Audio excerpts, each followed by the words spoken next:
57வது வசனம் ஒருவர் வாசிப்போம்.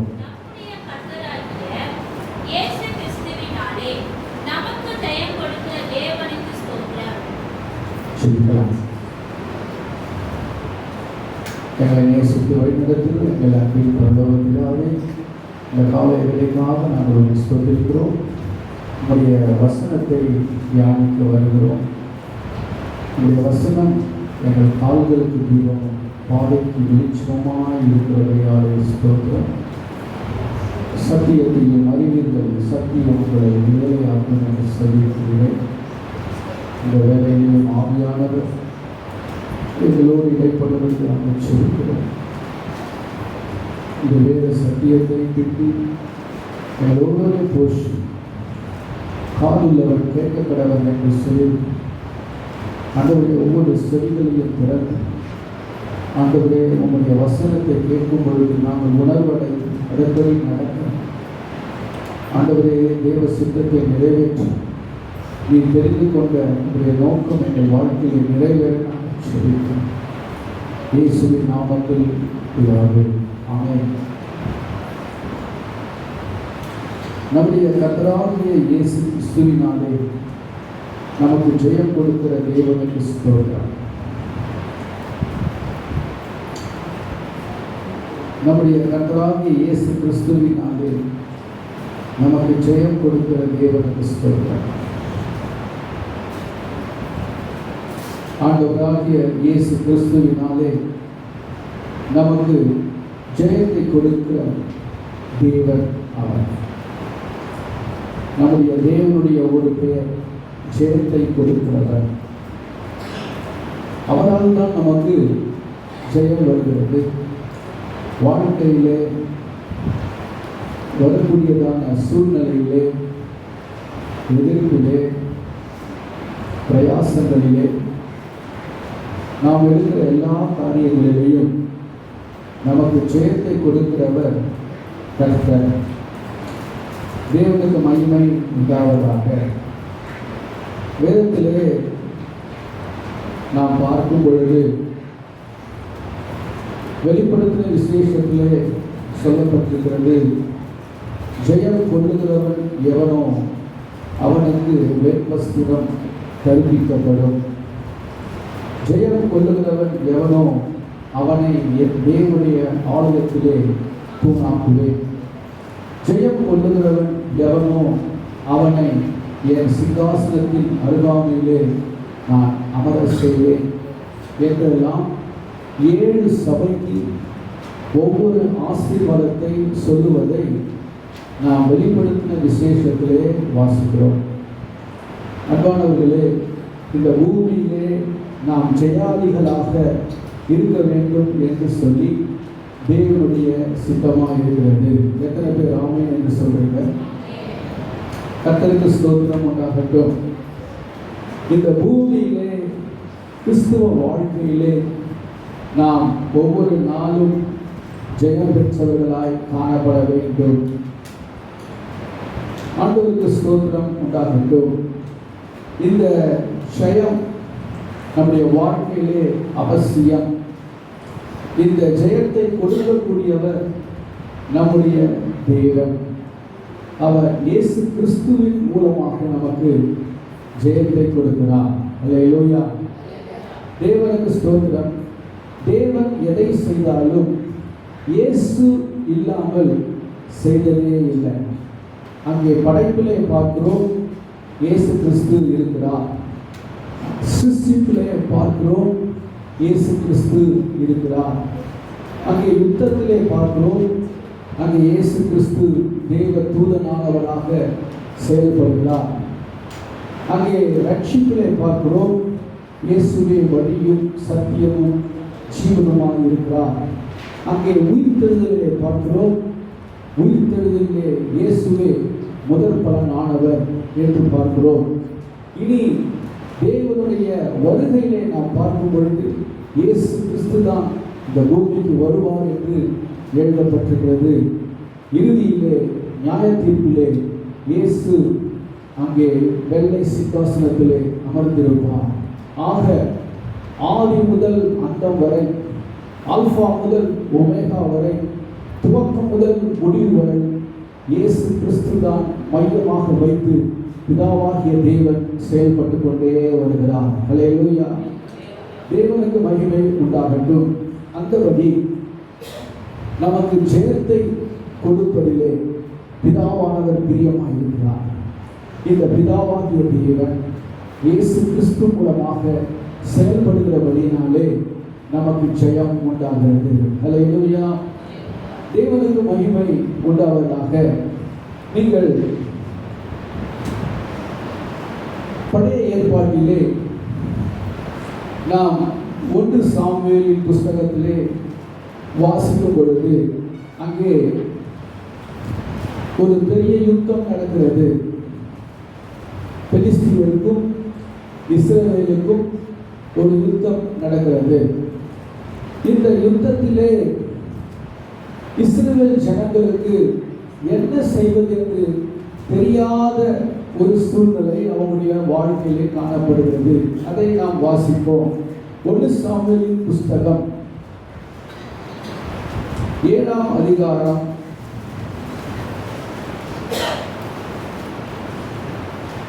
11வது வசனத்தை நாம் வாசிக்கலாம்.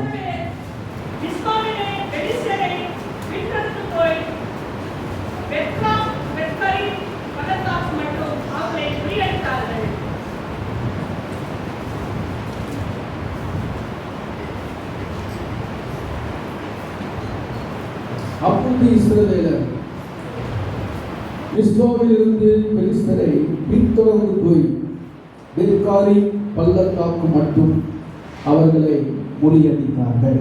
இங்கே ஒரு ஜெயம் இஸ்ரவேலுக்கு வருகிறது. இந்த ஜெயம் 7ஆம் அதிகாரத்திலே அந்த யுத்தம் முடிவடைகிறதை நாம் பார்க்கலாம். ஆனால் இந்த யுத்தம் எங்கே இருந்து ஆரம்பிக்கிறது என்று சொன்னால் 4ஆம் அதிகாரத்திலிருந்து இந்த யுத்தம் ஆரம்பிக்கிறது. 4ஆம் அதிகாரத்திலே நாம் வாசிக்கும் பொழுது 1 சாமுவேல் 4ஆம் அதிகாரம் 2வது வசனத்தை நாம் வாசிப்போம்.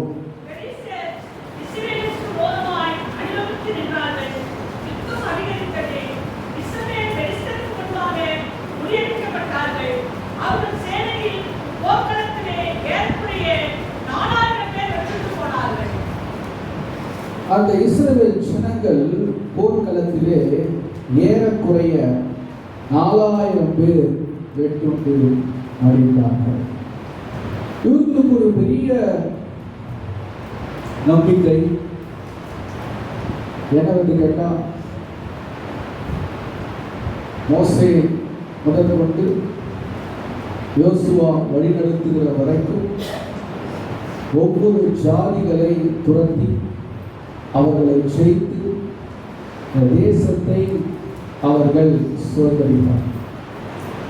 இப்படியாக அவர்கள் ஒவ்வொரு ராஜாக்களையும் தோற்கடித்து இந்த கானானை அவர்கள் சுதந்திரித்தார்கள்.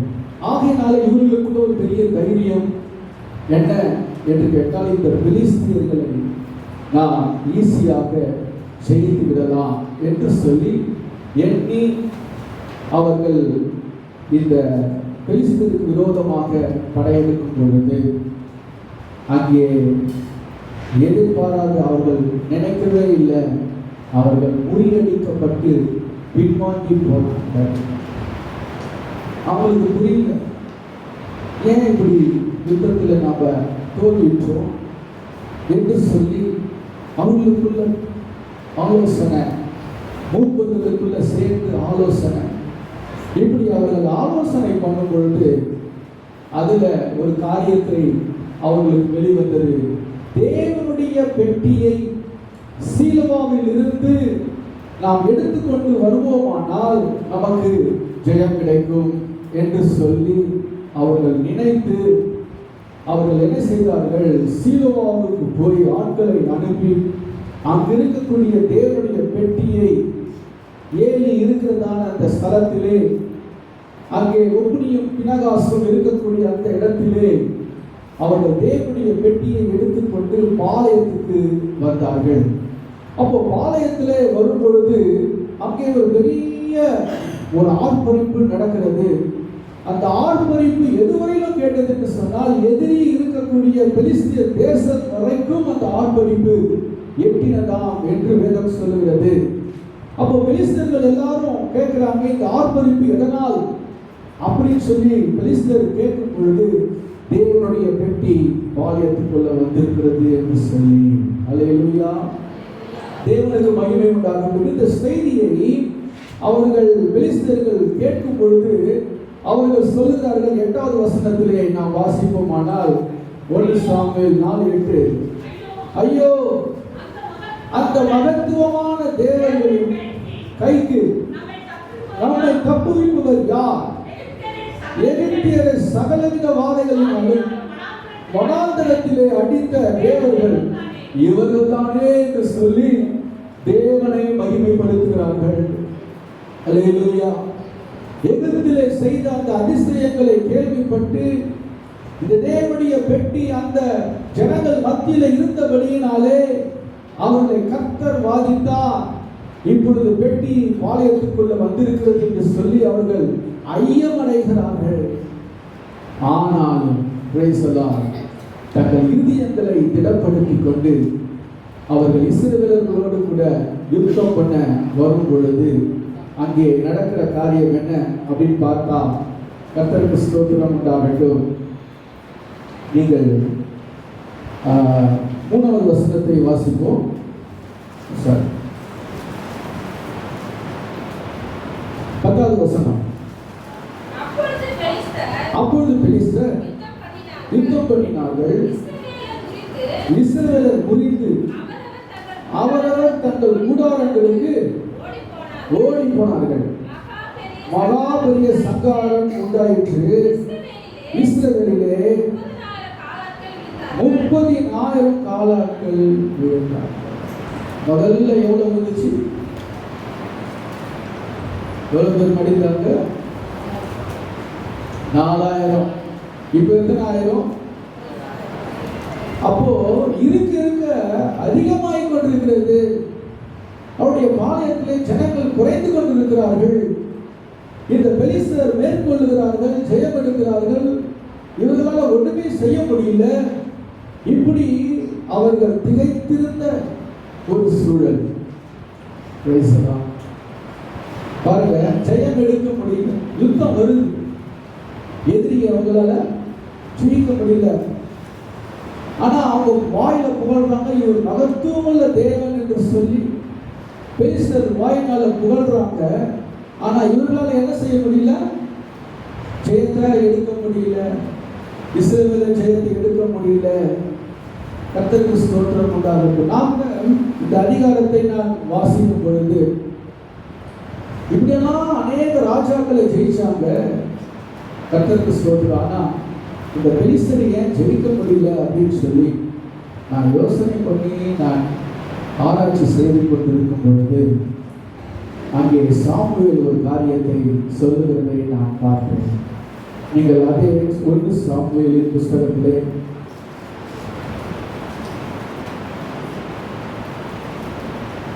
1 சாமுவேல் 7ஆம் அதிகாரம் 2வது வசனத்தை வாசிப்போம்.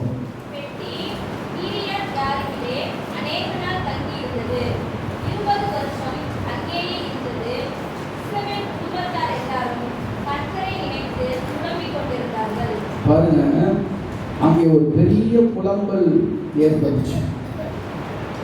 20 வருஷம் பெட்டி கீரியாத் யாரீமிலே இருக்கு. கொண்டு வரதுக்கு யாராலும் முடியல. அங்கே பெரிய புலம்பல் ஏற்படுகிறது. என்ன செய்வது என்று சொல்லி அவர்களுக்குள்ள ஒரு பெரிய குழப்பம். அப்பொழுதுதான் தீர்க்கதரிசியாகிய சாமுவேல் எழுப்பி வந்து அவர் சொல்கிறார். 3வது வசனத்திலே வாசிப்போம். சாமுவேல் நோக்கி உங்கள் முழு இருதயத்தோடும் கர்த்தரிடத்தில் திரும்புகிறவர்களானால் அந்நிய தேவர்களையும் அஸ்தரோத்தையும் உங்கள் நடுவில் இருந்து விலக்கி உங்கள் இருதயத்தை கர்த்தருக்கு நேராக்கி அவர் ஒருவருக்கே ஆராதனை செய்யுங்கள். அப்பொழுது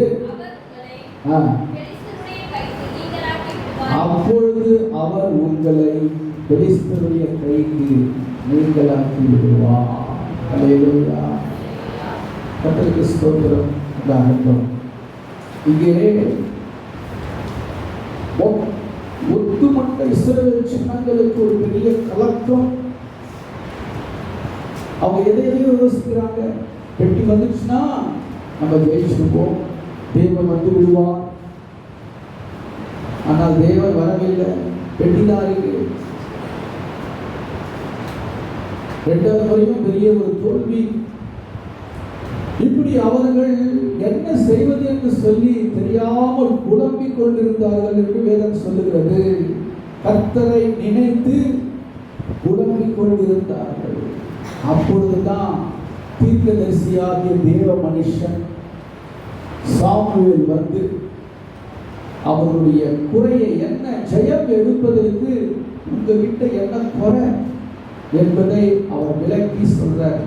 என்ன சொல்றாரு? முதல்ல நீங்கள் உங்கள் முழு இதயத்தோடு கர்த்தரிடத்தில் திரும்புகிறவர்கள் ஆனால், என்ன சொல்றாரு? முழு இதயத்தோடு கர்த்தரிடத்தில் என்ன பண்ணணும்? திரும்பணும். அப்போ என்ன செய்யணும் அதுக்கு அப்படின்னு கேட்டா, அந்நிய தேவர்களையும் அஸ்தரோத்தையும் உங்கள் நடுவில் இருந்து விலக்கி. இது என்னது? அஸ்தரோத்னா என்னது? அந்நிய தேவன்னா யாரு?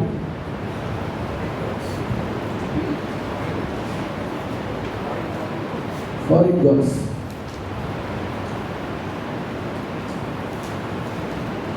அந்நிய தேவர்கள், அஸ்தரோத், இதெல்லாம் விக்கிரகங்கள். என்னது?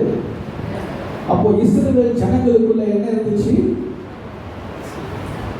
விக்கிரக ஆராதனை.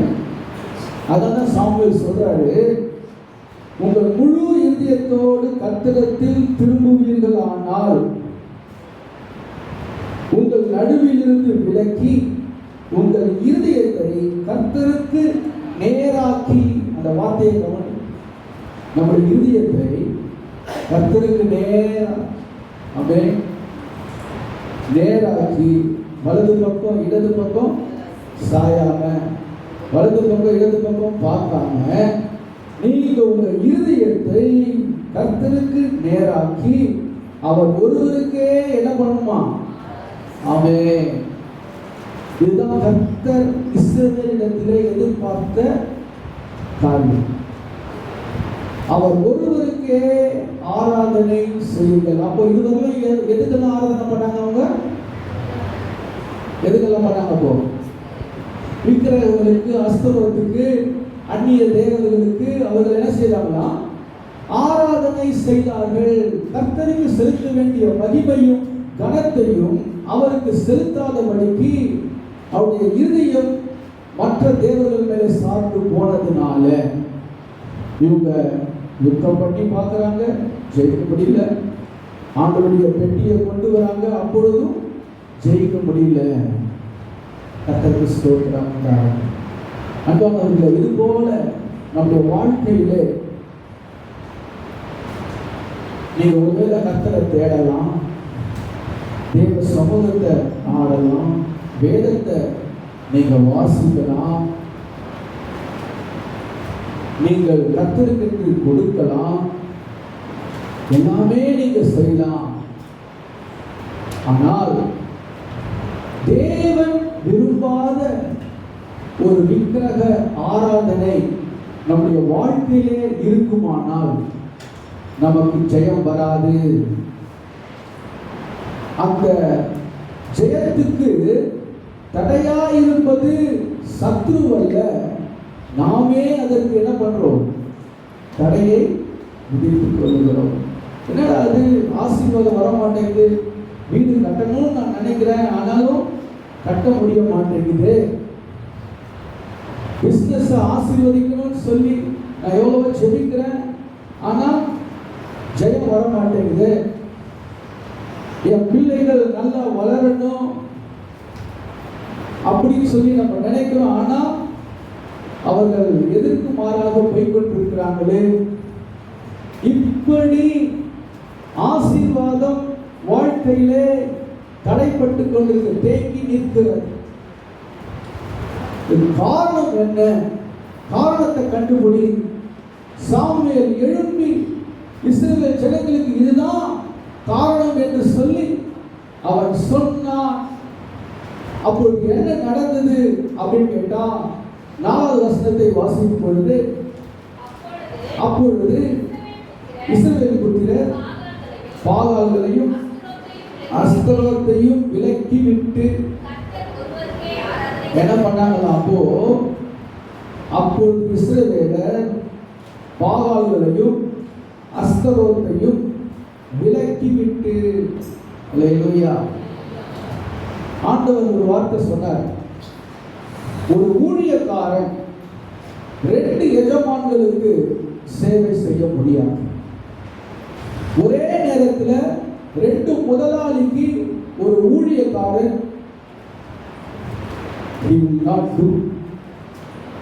அவன் செய்ய முடியாது, ஊழியம் செய்ய முடியாது. ஒருவனை பற்றி கொள்ளணும், ஒருவனை விட்டுவிடணும். உலகத்திற்கும் தேவனுக்கும் ஊழியம் செய்வது உங்களால் கூடாத காரியம் என்று கர்த்தர் சொல்கிறார். அல்லேலூயா. தேவனுக்கு மகிமை உண்டாகும். உலகத்திற்கும் தேவனுக்கும் ஊழியம் செய்ய ஒருவரால் கூடாது. ஒன்று உலகத்துக்கு செய், இல்லைன்னா நீ தேவனுக்கு செய். 2 செய்ய முடியும். உலகத்தை வெறுத்து தேவனுக்கு ஊழியம் செய். ஆண்டவருக்கு மகிமை உண்டாகும். ஆண்டவராக இயேசு கிறிஸ்து சொன்னார், ஒருவன் என்னை பின்பற்ற விரும்பினால் அவன் தன்னைத்தானே வெறுத்து தன் சிலுவையை எடுத்துக்கொண்டு என்னை பின்பற்ற. தேவனுக்கு மகிமை உண்டாகும். அன்பானவர்களே, இன்னைக்கு நிறைய பேர் ஏதோ கிறிஸ்துவத்தில் வந்துட்டோம்னா ஒரு ஆசீர்வாதம் கிடைச்சிடும், ஒரு சமாதானம் கிடைச்சிடும் சொல்லி நினைக்கிறாங்க. ஆனா ஆரம்பத்தில் எல்லாம் கர்த்தர் ஆசீர்வதிப்பான். நீ ஆவிக்குரிய வாழ்க்கையிலே வளரும் பொழுது உனக்குள் இருக்கிற குறைகளை கர்த்தர் நீக்குவான். உனக்குள் இருக்கிற கழிப்புகளை கர்த்தர் நீக்குவான். உன்னை சுத்த வெள்ளியாக, ஒரு சுத்த பொன்னாக மாற்ற தேவன் சித்தமுள்ளவராய் இருக்கிறார். அல்லேலூயா. ஒரு அல்லேலூயா சொல்லுங்க. கர்த்தருக்கு ஸ்தோத்திரம். உன்னை சுத்தமுள்ள பொன்னாய் மாற்றி களிமண்ணாய் கிடந்த நம்மை கர்த்தர் சுத்த பொன்னாக சொக்க வெள்ளியாக மாற்றி, அப்படி மாற்றும் பொழுதுதான் வேதம் சொல்லுகிறது அந்த பரலோக ராஜ்யம். அங்கே அசுத்தமானது ஒன்றும் அதிலே பிரவேசிக்காது, தீட்டாது ஒன்றும் அதிலே நுழையாது. அல்லேலூயா. அந்த பரலோக ராஜ்யத்துக்கு உன்னை ஆயத்தப்படுத்தும்படியாகத்தான் தேவன் ஒரு சுத்திகரிப்பை அங்கே ஏற்படுத்தி கொண்டிருக்கிறார். ஹல்லேலூயா. ஹல்லேலூயா. இதிலே தோல்வி ஜெயம் என்பது பெருசல்ல, அங்கே நடைபெறுகிற சுத்திகரிப்பு தான் முக்கியம். கர்த்தருக்கு மகிமை உண்டாகட்டும். அன்பானவர்களே, அவர்கள் இந்த வார்த்தையை கேட்டவுடனே, சாமுவேலுடைய வாயிலிருந்து புறப்பட்ட அந்த வார்த்தையை கேட்டவுடனே அவர்கள் எல்லாரும் என்ன செய்தாங்களாம்? அந்த விக்கிரகங்களை எல்லாவற்றையும் விலக்கி விட்டு கர்த்தர் ஒருவருக்கே ஆராதனை செய்தார். இப்போ நான் இதை என்ன சொல்றேன்னு கேட்டா, அவர்கள் தேவனிடத்திலே வருவதற்கு ஃபர்ஸ்ட் ஸ்டெப், முதல் படியை எடுத்து வைத்தார்கள். ஒத்துமொத்த இஸ்ரவேல் ஜனங்கள் தேவனை ஆராதித்தார்கள். அதுதான் முதல் ஸ்டெப், முதல் படி. 2வது படி என்னன்னு கேட்டீங்கன்னா, அடுத்த வசனத்தை நாம் வாசிக்கும் பொழுது,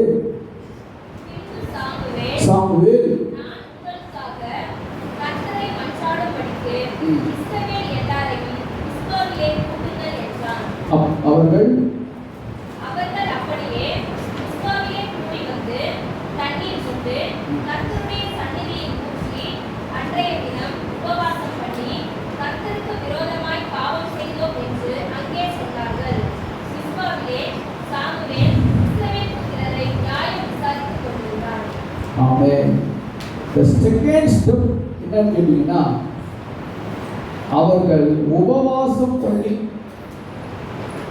கர்த்தருக்கு ஸ்தோத்திரம், கர்த்தருக்கு விரோதமாக பாவம் செய்தோம் என்று அங்கே அறிக்கை விட்டார்கள். ஹல்லேலூயா. இரண்டாவது படி என்ன கேட்டா, கர்த்தரிடத்திலிருந்து ஜெயம் வர வேண்டும் என்று சொன்னால் முதல்ல அவர்கள் கர்த்தரை ஆராதனை செய்தார்கள். முதல்ல விக்கிரகங்களை விலக்கினார்கள். இரண்டாவது கர்த்தரை ஆராதனை செய்தார்கள். மூன்றாவது உபவாசம் பண்ணி மிஸ்பாவிலே எல்லாரும் கூடி அங்கே கர்த்தருக்கு உபவாசம் பண்ணி தங்கள் பாவங்களை அறிக்கையிட்டார்கள். நீதிமொழிகளில் எழுதப்பட்டிருக்கிறது 28ஆம் அதிகாரம் 13ஆவது வசனத்திலே, தன் பாவங்களை மறைக்கிறவன் வாழ்வடைய மாட்டான், அவைகளை அறிக்கை செய்து விட்டு விடுகிறவனோ இரக்கம் பெறுவான். அந்தபடி இவர்கள் தங்கள் பாவங்களை அறிக்கையிட்டார்கள், அதை விட்டு விட்டார்கள், உபவாசித்தார்கள், தங்கள் பாவங்களுக்காக புலம்பி அழுதார்கள்.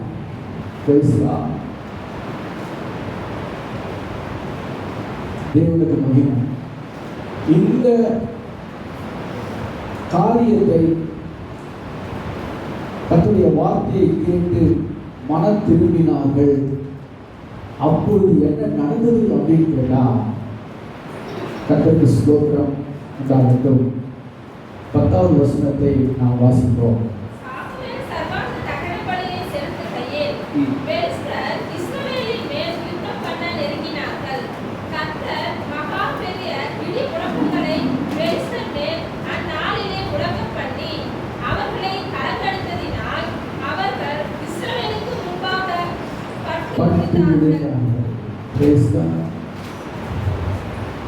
இப்போ வந்துச்சு பாருங்க, அது வரும் செயல்படாத தேவன்.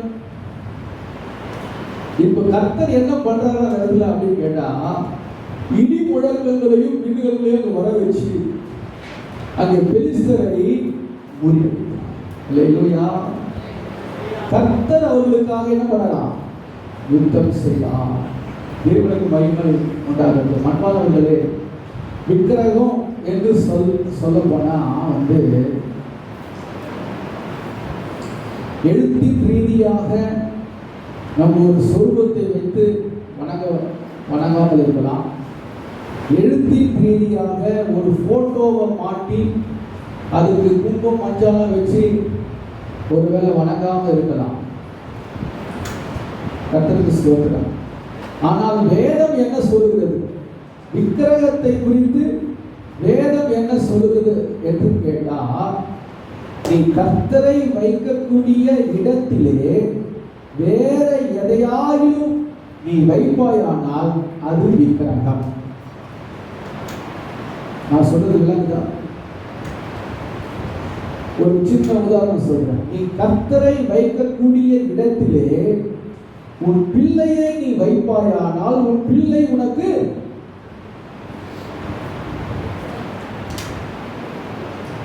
நீ கர்த்தரை வைக்கக்கூடிய இடத்திலே உன்னுடைய பொருளையோ ஆஸ்தியோ நீ வைப்பாயானால் அது உனக்கு, நான் சொல்ற வேதம் சொல்லுது. நீங்க எபேசியர் 5:5 படி.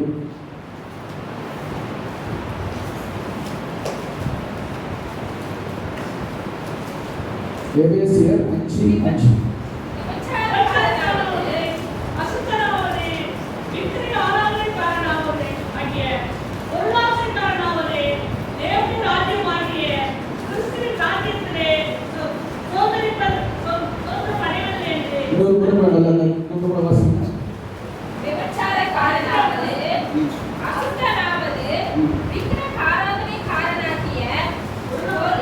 விக்கிரக ஆராதனைக்காரனாகிய எனது பொருளாசை.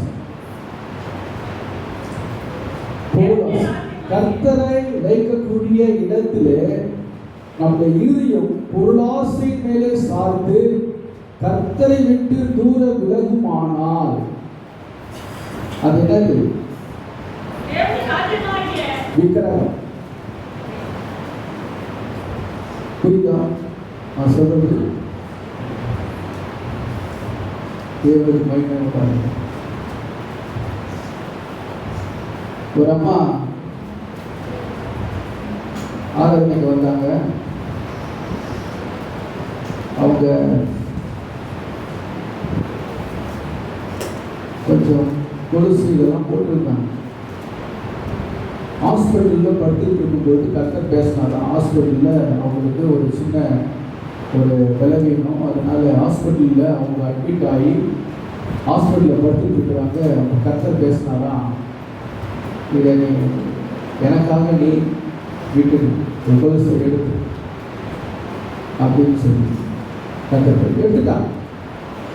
எடுத்துட்டு ஆராதனைக்கு வந்தாங்க. ஒரு வித்தியாசத்தை நான் பார்த்தேன். என்னம்மா இல்லை, கர்த்தர் என்னோடு பேசினாரு அப்படின்னு சொன்னாங்க. சரி, கர்த்தர் பேசினாரான்னா நீங்கள் செய்யுங்க அப்படின்ட்டு நானும் விட்டுட்டேன். அடுத்த வாரத்தில் வராங்க. எல்லாம் போட்டுக்கிட்டு, நகையெல்லாம் போட்டுக்கிட்டு, எல்லாம் போட்டுக்கிட்டு ஆலயத்துக்கு. இப்போ என்ன நடந்தது? அவங்க சொன்னாங்க, என் பையன் சொன்னா நான் மறுபடியும் எடுத்து போட்டுக்கிட்டேன்.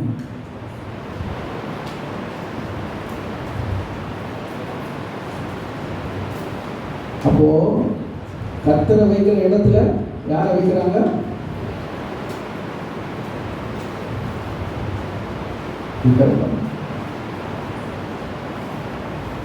தேவனுக்கு மகிமை உண்டாக. கர்த்தர் பேசுவாங்க. நீங்க ஏன் பயப்படுறீங்க? நீங்க ஏன் பயப்படுறீங்க? கர்த்தருக்கு வேண்டிய கிருபையை கர்த்தர் கொடுப்பார். ஒரு பலப்படுத்துவார். சரியா கேளுங்க, உறுதியா இருங்க. ஒரு நாள் அவங்கள கர்த்தர் ரட்சிக்க மாட்டாரா? ரட்சிப்பார். அது ஒரு கையை கட்டிட்டு இருக்கார் கர்த்தர். நீ யுத்தம் பண்ணது பண்ணு, நான் வேடிக்கை பார்க்குறேன். ஆனா எப்போ மனம் திரும்பி கர்த்தருக்கு ஒப்பு கொடுத்தவருக்கு ஒவ்வொருவருக்கு ஆராதனை செலுத்த ஆரம்பிச்சாங்களோ அப்பொழுது கர்த்தர் கட்டுகளை அவிழ்த்து இடி முழக்கங்களை தேவன் அவர்களுக்காக உண்டு. நம்முடைய தேவன் நமக்காக யாவையும் செய்து முடிக்கிறார். அவர் தமது ஜீவனையும் பொருட்படுத்த மாட்டார். அறிந்து கொள். அவர் தம்முடைய ஜீவனையும் நமக்காக ஒப்பு கொடுத்தார்.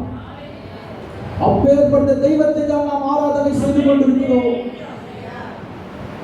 அந்நிய தெய்வங்களையும் விக்கிரகங்களையும் ஆராதனைத்துக் கொண்டு இவரையும் நாம் ஆராதித்துக் கொண்டு இதைய உலகத்திலேயும் இருந்துட்டு ஆண்டவருக்கும் இருக்கும் என்று சொன்னா அந்த வாழ்க்கையிலே ஜெயம் தடுமாறி கொண்டே இருக்கும். எத்தனை வருஷம் இஸ்ரவேல் ஜனங்களுக்கு இந்த காரியம் வரத்துக்கு ஏற்பட்டுச்சு? 20 years, 20 வருஷம் இதற்காக காத்து கொண்டிருந்தார். 20 years. நாட்கள் உருண்டோடே என்ன பண்றதுன்னே தெரியல.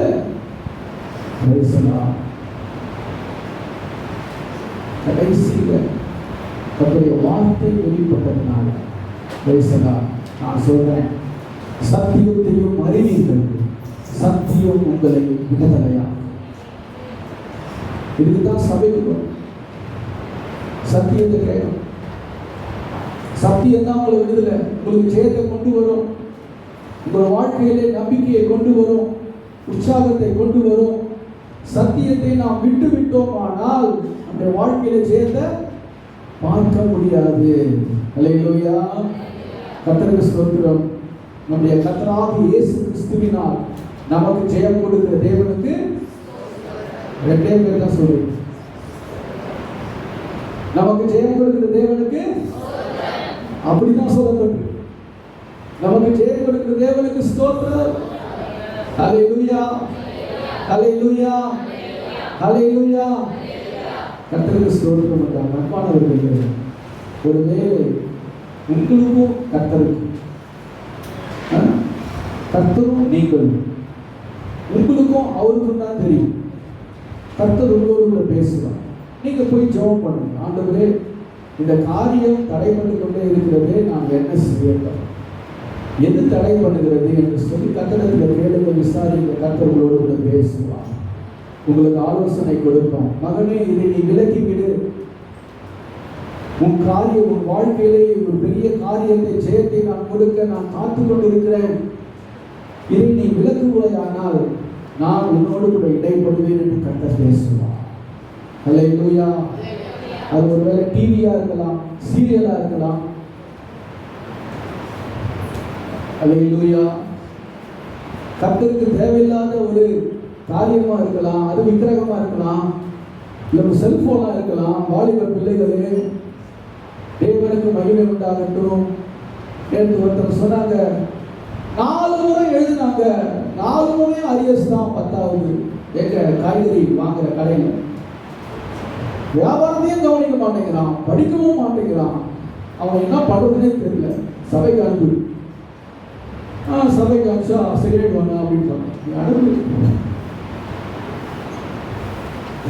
சத்தியம் உங்களுக்கு சொல்லப்படும். நீ சத்தியத்தை கேட்பாயானால் உங்களுக்கு விடுதலை, உங்களுக்கு ஜெயம். அல்லேலூயா. அரியர்ஸ் எல்லாம் கிளியர் ஆகி நீ மேல் படிப்பு படிக்க ஆரம்பிப்பார். உன்னை ஆசீர்வதிக்கும்படியாக தான் கர்த்தர் அழைச்சி கொண்டு வர உங்களுக்கு சத்தியத்தை போதிக்கிறார். நமக்குள்ள இருக்கிற குறைகளையும் களிமண்களையும் நீக்கி நம்மை சுத்த வெள்ளியாக மாற்றுவதுதான் தேவனுடைய சித்தம். அல்லேலூயா. தேவனுக்கு மகிமை உண்டாகும். சரி, 2வது ஜெயத்தை நாம் பார்ப்போம். 2வது ஜெயத்தை வேதத்திலே நாம் பார்க்கும் பொழுது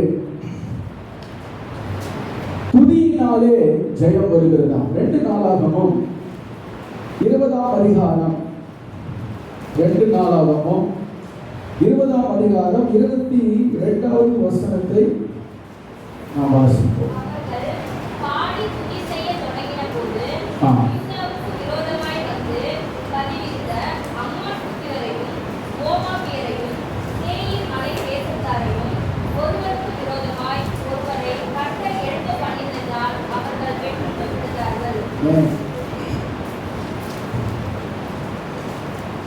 இங்கு நம்ம பார்க்கும் பொழுது யோசபாத் ராஜா, இந்த யோசபாத் ராஜா யூதாவுக்கு ராஜாவாக இருந்தார். இந்த யோசபாத் ராஜாவுக்கு விரோதமாக 3 படைகள் வராங்க களத்துல. அந்த 3 படைகள் யாராவது வரா அப்படின்னு பார்த்தா, அம்மோன் புத்திரர், மோவாபியர், சேயீர் மலை தேசத்தாரையும் என்று பார்க்கிறோம். 3 படைகள் இந்த யூதாவுக்கு விரோதமாக படையெடுத்து வராங்க. இந்த இந்த யோசபாத்துக்கு என்ன செய்வது என்று தெரியல. அவங்க ஏன் படையெடுத்து வராங்க அப்படின்னு கேட்டா, அங்கே 11வது வசனத்தை நாம் வாசிக்கும் பொழுது,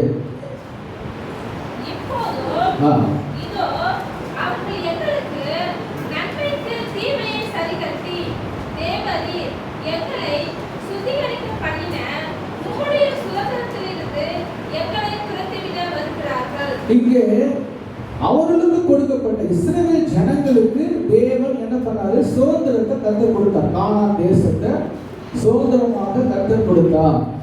இந்த கானான் தேசத்தை பிடிக்கும்படியாக இந்த 3 ராஜாக்களும் புறப்பட்டு வராங்க.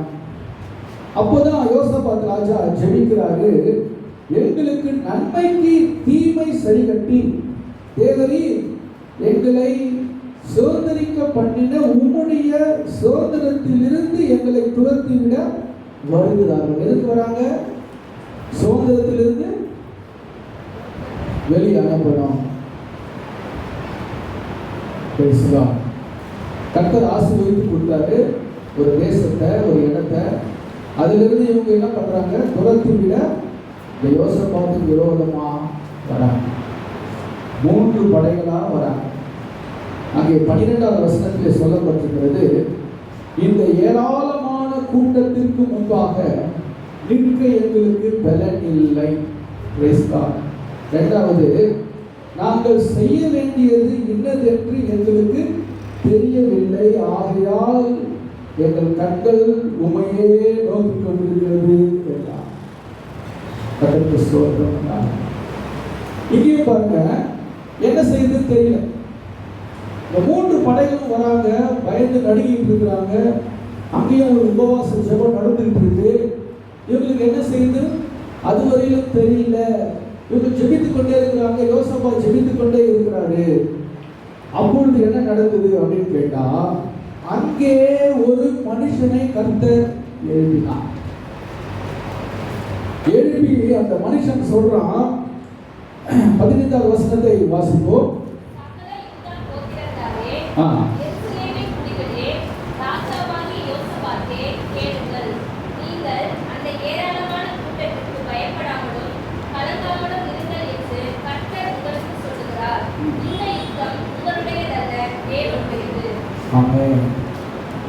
அந்த தீர்க்கதரிசி சொல்லுகிறாரு, இந்த யுத்தம் உங்களுடையது அல்ல, தேவனுடையது.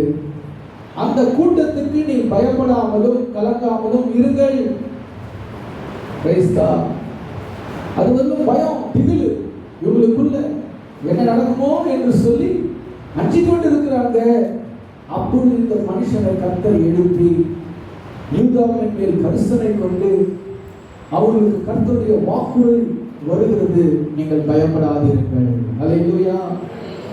இந்த யுத்தம் உங்களுடையது கிடையாது. இது யாருடைய யுத்தம்? இது தேவனுடையது. எடுத்து சொல்லி கர்த்தருடைய வார்த்தை வெளிப்பட்டபடினாலே கர்த்தருக்கு ஸ்தோத்திரம். அங்கே காரியம் என்ன நடந்தது அப்படின்னு கேட்டா, இவங்க போய் யுத்தம் போய் ஈட்டி கவடா கத்திலாம் எடுத்துட்டு போய் யுத்தம் பண்ணல, ஒன்று செய்தார். என்ன செய்தார் தெரியுமா? 22வது வசனத்தை மறுபடியும் படிங்க. அவர்கள் போதும் என்ன பண்ணாங்க? இந்த யூதா ஜனங்கள் யோசபாத்து என்ன பண்ணாங்க? பாடி துதித்து தொடங்கின போது, தொடக்கத்திலே அங்கே கர்த்தர் யுத்தம் பண்ண ஆரம்பிச்சிட்டார் இல்லையா? அவர்கள் பாடி கர்த்தரை துதித்தார்கள். கர்த்தர் சொல்றார், ஒண்ணுமே அவர்கள் பாடி கர்த்தரை துதித்து பிரைஸ் பண்ண ஆரம்பிச்சாங்க. Praise the Lord, oh praise the Lord. நல்ல கர்த்தரை ஆராதிக்கிறாங்க, நல்ல கர்த்தரை துதித்துக் கொண்டே இருக்கிறாங்க, பாட ஆரம்பிக்கிறாங்க. Price the Lord. இருக்கிற இடத்துல அவர்கள் முழங்கால் படியிட்டு கர்த்தரை நோக்கி ஸ்தோத்திரம் பண்ணிக்கொண்டு, அதுவரையிலும் ஜெபம், திகிலு, பயம், விண்ணப்பம் போயிட்டே இருக்குது. இப்போ விண்ணப்பத்தை தான் நிறுத்திட்டு இப்ப என்ன பண்ண ஆரம்பிச்சிட்டாங்கன்னா, துதி பலிகளை செலுத்த ஆரம்பித்து விட்டார்கள். கர்த்தர் எழுப்பினார். அல்லேலூயா, அல்லேலூயா. நீ துதிக்கும் பொழுது கர்த்தர் உனக்காக எழும்புவார். துதியிலே அவர் வல்லமை இருக்கிறது, அந்த பாடல்ல அந்த வல்லமை இருக்கிறது. அல்லேலூயா. கர்த்தரை பாடி துதிக்க ஆரம்பித்த பொழுது தேவனுடைய கரம் எழுப்பினது. அந்த 3 படைக்கு விரோதமாக கர்த்தர் எழுப்பினார். தேவனுக்கு மகிமை உண்டாவதாக. அன்பானவர்களே, சில நேரத்தில் இந்த யோசபாத் சொன்னது போல நாங்க என்ன செய்வதுன்றே எங்களுக்கு தெரியல. நாங்க என்ன இந்த மாதிரி இக்கட்டு வந்துருச்சு, இந்த மாதிரி சூழ்நிலை வந்துருச்சு, நாங்க என்ன பண்றதுன்னு எங்களுக்கு தெரியல. அவங்களுக்கு விரோதமா நிற்பதற்கு எங்களுக்கு பலனும் இல்லை. நம்மளால ஒண்ணும் முடியாதுங்க. ஓகேவா? நம்ம கிட்ட பலன் கிடையாது, நம்ம கிட்ட படம் கிடையாது, நம்ம கிட்ட எதுவுமே மூல அறிவு கிடையாது, திறமை இருக்காது, ஒன்றும் இருக்காது. அவன் ஓப்பனா சொல்லிட்டான், என்கிட்ட ஒண்ணும் இல்லை ஆண்டவரே, நான் என்ன பண்றது எனக்கு தெரியல. இன்றைக்கு அந்த ஒரு தேவ மனுஷன் எழுப்பி கர்த்தருடைய வார்த்தையை வெளிப்படுத்தின பொழுது அவங்க செய்த காரியம் தெரியுமா? Praise the Lord, oh praise the Lord, Praise the Lord. Oh, praise the Lord. உபவாசம் பண்ணி காலையில் மாறி கர்த்தரை நோக்கி ஸ்தோத்திரம் பண்ணி கொண்டிருந்தார். அன்பான தேவனுடைய பிள்ளைகளே, நீ பயப்படும் பொழுது ஒரு காரியத்தை செய். நீ பாடி கர்த்தரை ஆராதனை செய். தேவ வல்லமை உனக்குள்ள இறங்கும். உனக்குள் இருக்கிற பயம் நீங்கி போகும். அங்கே தேவன் பாளையத்தில் எழும்புவார்.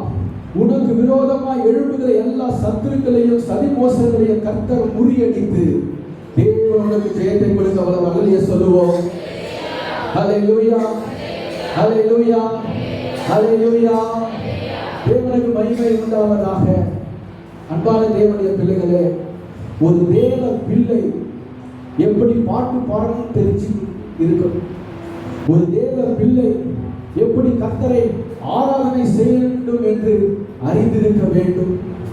இந்த ரெண்டுமே ஒரு தேவ பிள்ளைக்கு அவசியமான ஒன்று.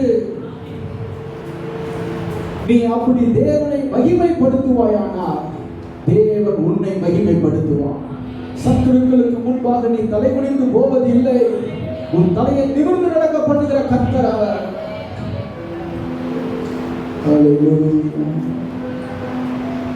தேவனுக்கு மகிமை உண்டாகும்.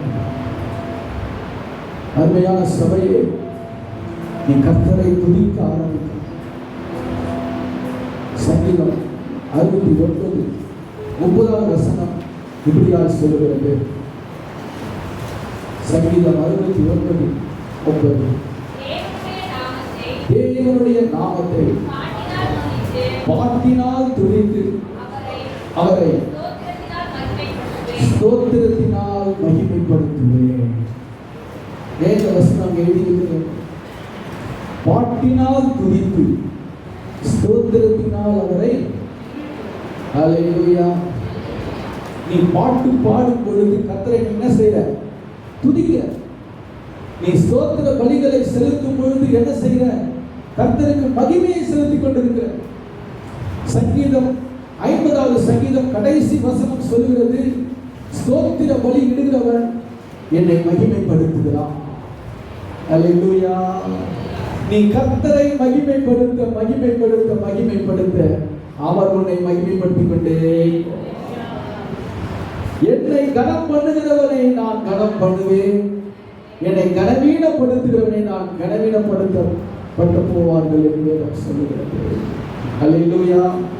தேவனுக்கு மகிமை உண்டாவதாக. அன்பானவர்களே, நம்முடைய ஆராதனை நேரங்களை நாம் ஒழுங்குபடுத்திக் கொள்ளலாம். நாம் பாடுகிற பாடல்கள் நேரங்களை நாம் ஒழுங்குபடுத்திக் கொள்ளலாம். எனக்கு இப்படி ஆச்சு அப்படி ஆச்சுன்னு சொல்லி எங்க கதை சொல்லக்கூடிய ஒரு இடம் இது இல்லை. கர்த்தருக்கு ஸ்தோத்திரம். வேற எங்கேயாவது நம்ம சொல்றோமா? ஸ்கூல்ல சொல்றோமா? இல்லை காலேஜில் சொல்றோமா? இல்லை வேலை ஸ்தலத்தில் நம்ம சொல்றோமா? இங்கதான் சொல்றோம் இல்லை. கர்த்தருக்கு ஸ்தோத்திரம். உனக்கு ஒரு ஜெயம் காத்து கொண்டிருக்கிறது, மறக்காத. நீ எதிர்பார்க்கிற காரியங்களில் கர்த்தர் உனக்கு ஜெயத்தை கொடுக்க வல்லவர். உன் ஆராதனை நேரங்களை நீ செய்வது, நீ ஸ்தோத்திர பலிகளை எடுக்கும் பொழுது ஏறெடுக்க கர்த்தர் உனக்கு உன்னிடத்திலே அவர் எதிர்பார்த்து கொண்டிருக்கிறார். அதிகாலையில் தேடுகிறவன் என்னை கண்டடைவான். கர்த்தருக்கு ஸ்தோத்திரம் உண்டாகட்டும். பாடல்களை நீங்க அறிந்து கொள்ளணும். எத்தனை பாட்டு நமக்கு தெரியும்? நான் இதுவரை யாரையும் போய் உங்களுக்கு எத்தனை பாட்டு தெரியும் சொல்லி நான் கேட்டது இல்லை. அல்லேலூயா. இந்த சாராஜி அம்மா எழுதி வச்ச இந்த பாட்டு,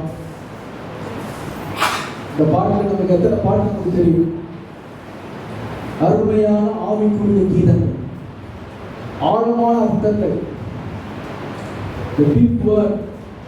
எக்ஸ்பீரியன்ஸ்ல அவங்க எழுதிக்கிறாங்க. ஒவ்வொரு பாடலும் உபவாசம் பண்ணி பண்ணி பண்ணி பண்ணி எழுதப்பட்ட பாடல், கர்த்தர் கொடுத்தது வெளிப்பாடு. இந்த மாதிரி பாடல்கள் இப்போ நம்ம கேட்க முடியும். இப்போ ஏதோ ஒரு மேலோட்டமாக தான் இருக்கு, ஷேலோவா இருக்கு பாட்டு. புது புது மியூசிக் தான் பயங்கரமா, அவ்வளோ பயங்கரமா இருக்குது. ஆனா டீப் ரூட்டட் ஆவிக்குரிய ஆழங்களை பாடி துதிக்கிற பாடல் இதுதான். ஏசிய பாட்டு புக்கில் இதெல்லாம் பின் பண்ணி வச்சிருக்கேன். அன்பான தேவனுடைய பிள்ளைகளே, இந்த பாடல்களை நான் அதிகமாக நேசிப்பேன். சாரோஜி அம்மா எவ்வளவுதான் பாடல்கள் வந்தாலும் சாரோஜினோட அம்மா பாடல்கள் தான் நான் கேட்பாரு.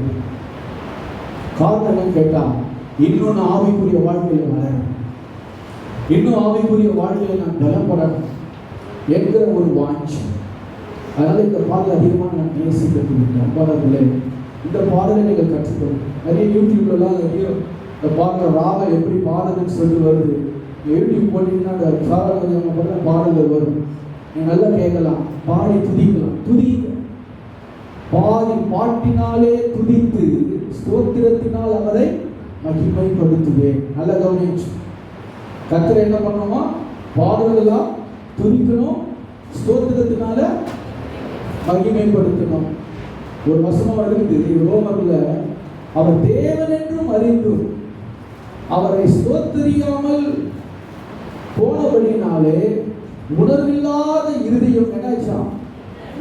இருள் அடைந்துச்சு. அப்படி இருளான போயிடுவார். நிற்கிறவன் என்று நினைக்கிறவன் விழாத இருக்க கடவன். தாவீதுடைய வாழ்க்கையிலே அந்த உஷாரா இருக்கும். அல்லேலூயா, கர்த்தருக்கு ஸ்தோத்திரம். பிசாசு எவனை விழுங்கலாமோ என்று வகை தெரிவித்திருக்கிறோம். அதனால நீங்க எவ்வளவு துதி ஸ்தோத்திரம் கர்த்தரோடு நெருங்கி இருக்கிறீங்களோ அவ்வளவு உங்களுக்கு பாதுகாப்பு, அவ்வளவு உங்களுக்கு ஜெயம். அல்லேலூயா.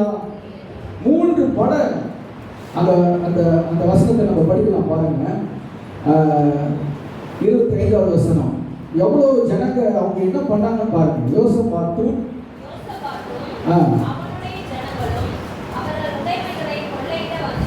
வந்தபோது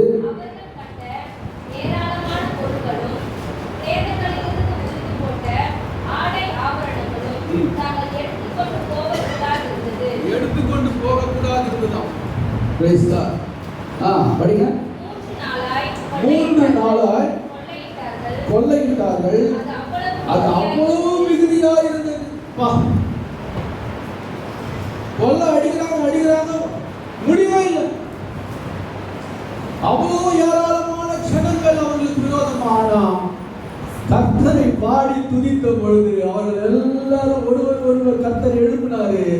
அவர்கள் தங்களுக்குள்ளே வெட்டு மடிந்தார்கள். இஸ்ரவேல் ஜனங்கள் அந்த பாளையத்தில் போய் பார்க்கும் பொழுது ஒருவரும் அந்த மீதியாக இல்லவே இல்லை. அல்லேலூயா, தேவனுக்கு மகிமை. சத்துரு விழுந்துட்டான். 2வது இவங்களுக்கு கிடைச்சது என்னது? கொல்ல. 2 காரியத்தை கர்த்தர் செய்றார். விரோதமா வந்த சத்துரு இல்ல, அதுக்கு பதிலா இவங்களுக்கு என்ன கிடைச்சது? ஆமா, எல்லாமே கிடைச்சதாங்க. அவங்கள கொல்லைன்னு தான் முடியலையா? துதிக்கு வல்லமை இருக்கிறது. நீங்கள் பாடுகிற பாட்டுக்கு ஒரு வல்லமை இருக்கிறது அன்பானவர்களே. சொல்லுங்க, ஏதோ பாடுறாங்க, ஏதோ கை தட்டுறாங்கன்னு நினைக்கிறீங்களா? இல்லைங்க, சாரி, அப்படி நினைக்க வேண்டாம். இந்த வசனத்தை நீங்க கவனித்து பாருங்க. அங்கே எழுதப்பட்டிருக்கிறது 3 நாளாய் கொள்ளையிட்டார். அல்லேலூயா, தேவனுக்கு மகிமை உண்டாவதாக. 4வது நாளிலே பெராக்காவிலே கூடி அங்கே கர்த்தருக்கு ஸ்தோத்திரம் செலுத்தினார்கள். எதுக்காக ஸ்தோத்திரம் பண்ணாங்க? ஜெயம் கொடுத்த தேவனுக்கு, நம்முடைய கர்த்தராகிய இயேசு கிறிஸ்து நமக்கு ஜெயம் கொடுக்கிற தேவனுக்கு ஸ்தோத்திரம். நல்ல ஸ்தோத்திரம் பண்ணுங்க. பத்திரிய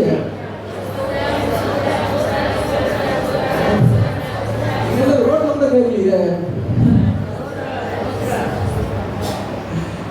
அல்லேலூயா, கர்த்தருக்கு மகிமை உண்டாகட்டும். 3வது காரியத்தை சொல்லி முடிக்கிறேன்.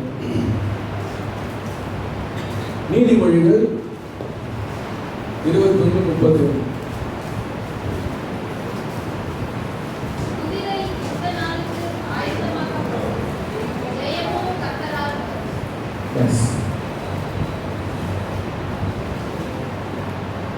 இந்த ஜெயம் என்ன ஜெயம் அப்படின்னா,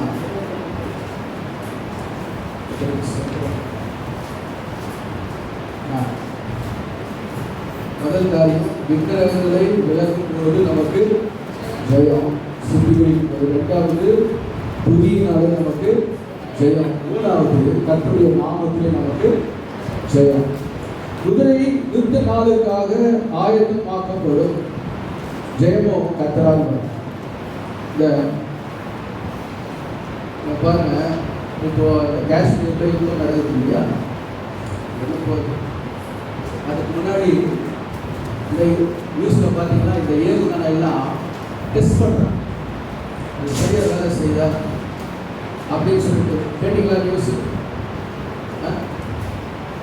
அந்த யுத்தத்துக்கு முன்னாடி இதெல்லாம் என்ன பண்ணுவாங்க, சரி பார்ப்போம், ஆயத்தப்படுத்தும். அதெல்லாம் காலாட்கள் என்ன, இந்த இன்ஃப்ராஸ்ட்ரக்சர் இதெல்லாம் கம்ப்ளீட்டாக அதெல்லாம் வந்து ஆயத்தப்பட்டு சரியாக வேலை செய்தால் செய்யப்படுதா அப்படின்னு சொல்லி ரெடியாக எல்லாம் ரெடியாக அந்த நேரத்தில் போயிட்டு அது இது இல்லை அது இல்லைன்னு சொல்லிட்டு சொல்லக்கூடாது. கர்த்தருக்கு ஸ்தோத்திரம். எதிரி வந்து தாக்கிடுவான். அதுபோல இந்த குதிரைகள் அந்த காலத்திலே இந்த குதிரைகள் வந்து போர் செய்யுமா, போர் செய்யக்கூடிய குதிரைகள். இது சாதாரண குதிரை கிடையாது, வண்டி எடுக்கிற குதிரை கிடையாது. இது போருக்கு ஆயத்தப்படுத்தப்படுகிற குதிரைகள். வீரமா குதிரை குறித்து யோபு புஸ்தகத்திலே சொல்லப்பட்டிருக்கிறது, குதிரை எப்படி இருக்கும் அப்படின்னு சொல்லிட்டு. அப்படி இந்த குதிரைகளை வந்து போருக்கு ஆயத்தப்படுத்தி கொடுப்பார்கள். இந்த குதிரையினால நமக்கு என்ன கிடைக்காதா, ஜெயம் வராது. கர்த்தருக்கு ஸ்தோத்திரம். ஜெயம் யாரால வருதான்? கர்த்தரால வருது. எப்படி வருது? 1 சாமுவேல் புஸ்தகம் 17ஆம் அதிகாரம் 45வது வசனத்தை வாசிப்போம். அதற்கு தாவீது பெலிஸ்தரை நோக்கி, நீ பட்டயத்தோடும் ஈட்டியோடும் கேடகத்தோடும் என்னிடத்தில் வருகிறாய், நானோ நீ நிந்தித்த இஸ்ரவேலுடைய இராணுவங்களின் தேவனாகிய சேனைகளுடைய கர்த்தரின் நாமத்தினாலே உன்னிடத்தில் வருகிறேன். அவன் சொல்றான், கர்த்தருக்கு ஸ்தோத்திரம், நீ வந்து பட்டயத்தோடும் ஈட்டியோடும் கேடகத்தோடும் என்கிட்ட நீ வர. என்கிட்ட பட்டயம் கிடையாது, கேடகம் கிடையாது, ஈட்டி கிடையாது. நீ நிந்தித்த பத்தியா அந்த இஸ்ரவேலுடைய தேவனுடைய நாமத்தினாலே உன்னிடத்திலே நான் வருகிறேன்.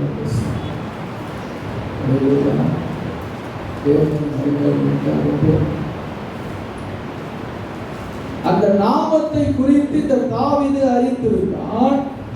ஆனால் பெலிஸ்தனோ அதை அறியவில்லை. அவன் என்ன கேட்கிறான் தெரியுமா? தாவீதை பார்த்து, பெலிஸ்தன் தாவீதை பார்த்து 43, நீ தடியோடு என்னிடத்தில் வர நான் நாயா என்று சொல்லி அவன் தன் தேவர்களை கொண்டு தாவீதை, அவன் ஆண்டவர் பற்றி அவனுக்கு அறிவே கிடையாது. யாருக்கு? கோலியாத். கோலியாத் இருக்கீங்களா? எத்தனை அடி உயரமாக இருந்தான்? ஆண்டவருக்கு ஸ்தோத்திரம். அதெல்லாம் சொன்னால் அவங்க கேடகமே எத்தனையோ சேக்கல் இடம் இருந்துச்சு, அவங்க ஈட்டியே எத்தனையோ சேக்கல் இடம். அப்படி பெரிய ராட்சதன். அவன் வந்து சொல்றான், நீ வந்து கவனையும் கல்லையும் எடுத்து வந்து நாயா? அதை பால். கர்த்தருக்கு ஸ்தோத்திரம். நான் கல்லு மேல குறி இல்லைதான், வா கவன் மேலே இல்லை, என் கண்ணெல்லாம் எங்க இருந்து கேட்டா கர்த்தருடைய நாமத்தின் மேலேயே தான். இந்த கல்லினாலேயோ கவனாலேயோ அவனால ஜெயிக்க முடியாது, ஈட்டினாலையும் குதிரையினாலும் என்னால ஜெயிக்க முடியாது. அதனால நான் உங்ககிட்ட நான் ஒன்னையும் நான் கொண்டு வரல, எல்லாத்தையும் விலகிட்டேன். எனக்கு எல்லாம் போட்டாங்க, ஆனா நடந்து பார்த்த எனக்கு பழக்கம் இல்லாததுனால அதெல்லாம் என்ன பண்ணிட்டேன், எடுத்துட்டேன். இப்போ ஒண்ணு மட்டும் செய்றேன், நீ நிந்தித்த இஸ்ரவேலின் தேவனாகிய கர்த்தருடைய நாமத்துல உன்னிடத்துல. அதுதான் அவன் கொடுத்த பதில். அல்லேலூயா. நீங்களும் பதில் சொல்லணும், சத்துருக்கு முன்பாக சொல்லணும். அல்லேலூயா. சொல்றீங்க. சாட்சி சொல்ற தம்பி எஸ்ஐஎல் 80 பேர் இன்டர்வியூ வந்துருக்காங்க அந்த ஐடி அந்த இந்த ஜாபுக்கு. ஆனால் 3 சீட்டு தான். அவன் சொல்றான், கதையா சொல்லிட்டு இருக்கிறான். பக்கத்தில் உட்கார்ந்து இருக்கவன் என்னை விட 7 மடங்கு அறிவு படைச்சவனா இருக்கிறான். இப்படி கேட்டா அப்படி பதில் சொல்லணும், அப்படி கேட்டா இப்படி பதில் சொல்லணும், எப்படி கேட்டாலும் இப்படிலாம் நான் பதில் சொல்லணும் சொல்லி அவன் எனக்கு சொல்லிக்கொண்டே இருக்கிறான். எனக்கு டென்ஷன் ஆயிடுச்சு. நான் எதையும் நான் கேட்டுக்கல, ஸ்தோத்திரம் பண்ணிக்கிட்டே தான் இருப்பேன். 7 மடங்கு அறிவு படைத்த அந்த நபருக்கு அந்த வேலை கிடைக்கல. ஒண்ணுமே தெரியாம போனான் பாரு, ஸ்தோத்திரம் பண்ணாம பாரு, கர்த்தருடைய நாமத்தை சொன்னான் பாரு, அவனுக்கு இந்த வேலை கிடைச்சிச்சு.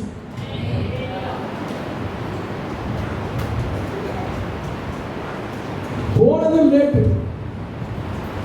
கர்த்தருக்கு ஸ்தோத்திரம். அன்பானவர்களே, நம்ம எல்லாம் இருந்து எல்லாமே இருந்து அப்படின்னு சொல்லி நம்ம நினைச்சிட்டு நம்முடைய மூல அறிவு சொல்லும். ஆனா பைபிள் என்ன சொல்லுது தெரியுமா? குதிரைகள் யுத்த நாளுக்காக ஆயத்தம் பண்ணப்பட்டிருக்கும், ஜெயம் யாரால வரும் கேட்டா from God. என் தேவனால அது கிடைக்கும், என் தேவனால அது கிடைக்கும், என் தேவனால உங்களுக்கு ஜெயம் வரும். ஹல்லேலூயா, ஹல்லேலூயா, ஹல்லேலூயா. தேவனுக்கு மகிமை உண்டாவதாக.